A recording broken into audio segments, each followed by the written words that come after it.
جب روح کا دیا ہوا آرڈر آپ کی کرم اندریاں، آپ کی نفس بڑی وفا سے ماننے لگ جائے گا تو سمجھیے آپ کا راستہ جنت کی طرف بڑھ رہا ہے۔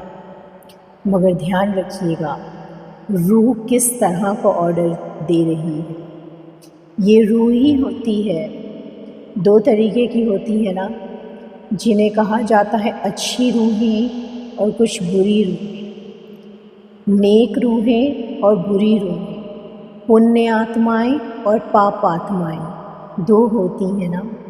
کیسے پتہ کریں کہ یہ روح جو کرمیندریوں سے کام کرا رہی ہے، کرمیندریاں اس کی بات مان رہی ہیں، نفس اس کی بات مان رہی ہے، یہ صحیح راستے پر ہے یا نہیں ہے؟ کیونکہ بری کمانڈ بھی تو ادھر سے ہی آ رہی ہے نا، اچھی کمانڈ بھی ادھر سے ہی آ رہی ہے نا۔ یہی تو سٹارٹنگ پوائنٹ ہے نا۔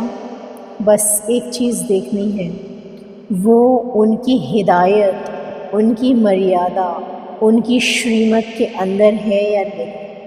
اگر تو وہ ان کی شریمت کے اندر، ان کی ہدایت کے اندر، ان کی مریادہ کے اندر ہے تب آپ ٹھیک راستے پر ہیں۔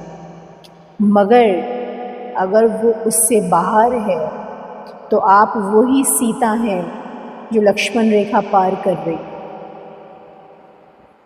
اور اس سیتا کا حال پھر کیا ہوا تھا؟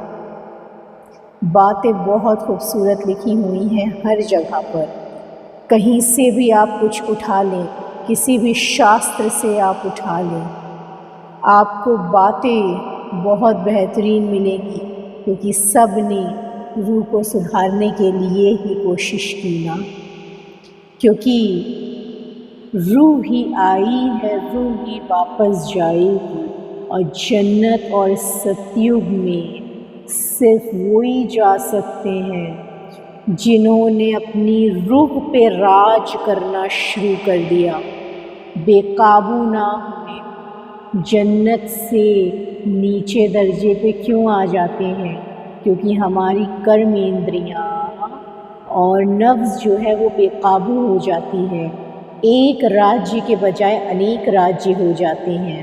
ابھی تک ایک راجیہ اس روح کا اس جسم پر، انیک راجیہ، یہ ہاتھ کچھ کہہ رہا، یہ پیر کچھ کہہ رہا۔ اور اگر اس کو میٹا فزیکلی لیں، دماغ کچھ کہہ رہا، دل کچھ کہہ رہا، من کچھ کہہ رہا، یہ سب وہاں ایک راجیہ ہے۔